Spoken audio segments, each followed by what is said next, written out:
সবাই যখন মৃত্যুটাকে ভীষণ ভয় পায়, আমি তখন হাসতে হাসতে আল্লাহর কাছে ভীষণ সন্তুষ্টি নিয়ে পৌঁছাতে চাই যে আমি একটা ন্যূনতম ওই জীবনটা লিড করতে পারলাম, যে আমি একটা ইনসাফের হাসি নিয়ে আমি আমার আল্লাহর কাছে পৌঁছাতে চাই।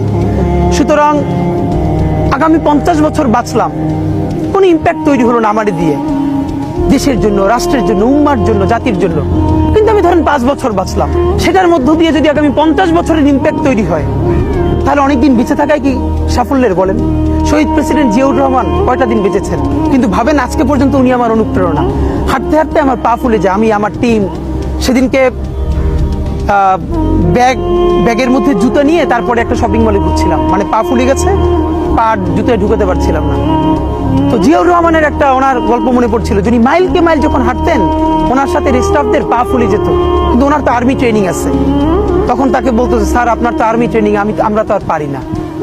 এই জন্য ওনাকে মানুষ রাখাল রাজা বলতো।